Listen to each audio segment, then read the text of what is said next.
This is probably one of the best little books that you can own. That one and Brother Lawrence.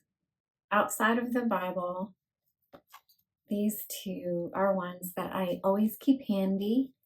And this is probably the one I have, no, not probably, it is. I have given this out to so many people, and I try to keep several on hand to give out. I've lost my original one. This is a reprint, and I kind of wish I'd kept my original, but for the next several episodes, I am going to read from Amy Carmichael's If, and it's about love.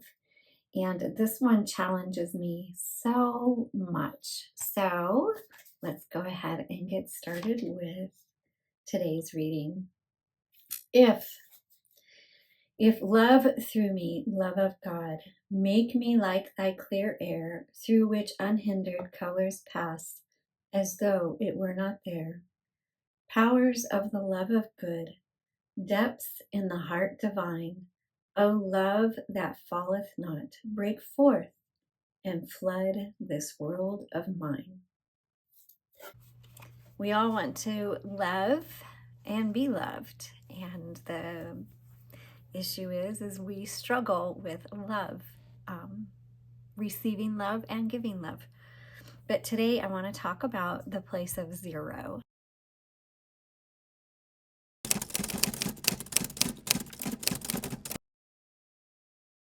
Several years ago, I wrote a blog post, and I was going to write a book, and I just never did. And I lost that blog post. It was on a website I created, and eventually it just kind of went away, and I lost all that I wrote, and which is too bad because it was it was good. And so I'll try to recap very quickly here.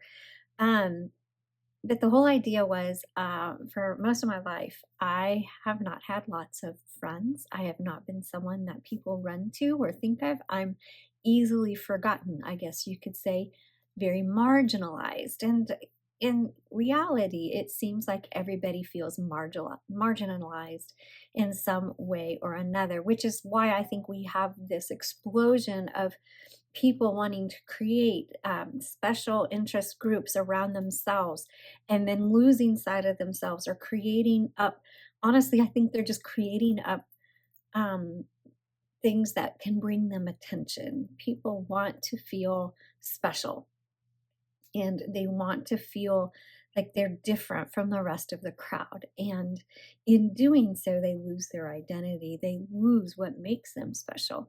But we all feel marginalized in one way or another, or in various situations. And for me, I have felt marginalized my entire life. Getting and keeping friends has been very difficult. I was bullied terribly in elementary school. And then as I got older and I realized that really things hadn't changed in terms of, there was no longer the bullying, but I just really felt so alone. And I was just crying out to God. And I was like, I just feel like a zero and nothing. And the reason I said that is because there was a situation when I was in high school, a couple of them.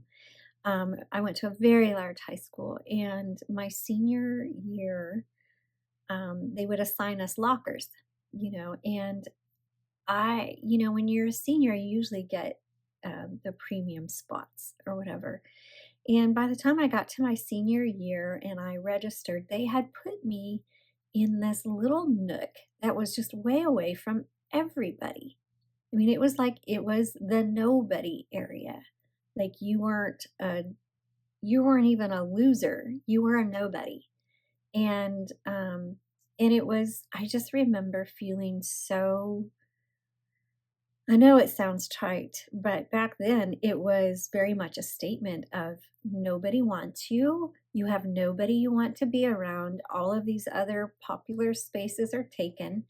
All the other years, they have all their sections.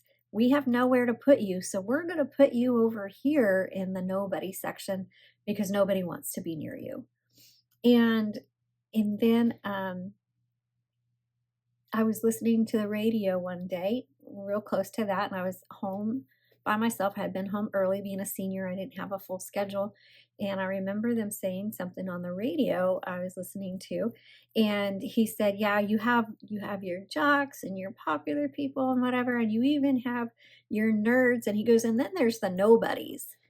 And I was, and it just hit me because I'm like, I'm a nobody.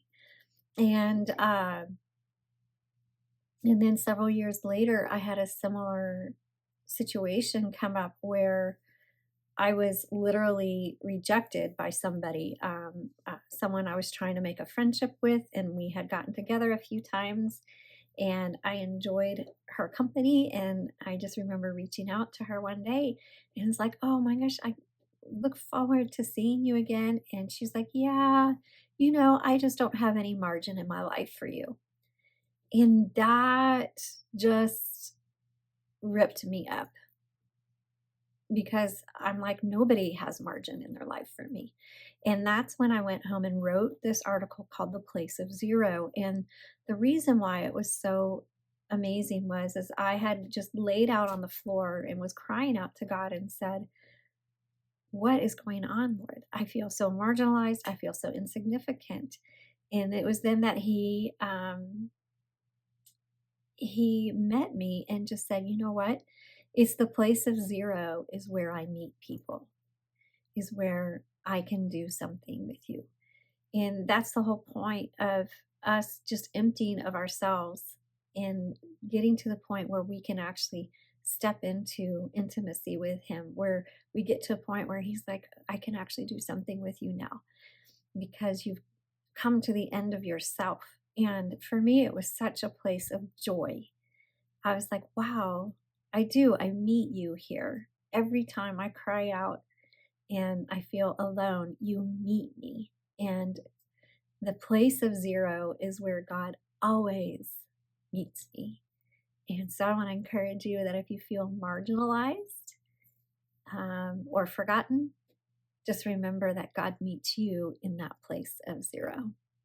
All right, I'll talk to you tomorrow.